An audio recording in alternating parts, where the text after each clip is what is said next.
Komandan Pangkalan Angkatan Udara dan Lanut Adi Sumarmo, Marsikal Pertama TNI Bambang Junior Dejat Miko secara resmi membuka latihan berganda prajurit siswa Sekolah Pertama Bintara PK TNI AU Angkatan ke-53 di Pacitan, Jawa Timur.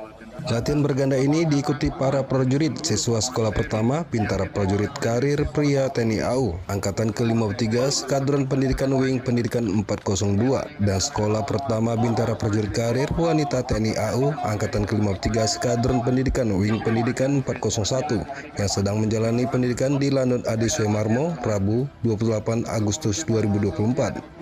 Marsma TNI Bambang Junior Dejat Miko mengatakan latihan ini dirancang agar para calon prajurit TNI Angkatan Udara siap menghadapi berbagai tantangan akan dihadapi dalam tugas kedinasan ke depan. Siap memakai cara. Siap. Siap.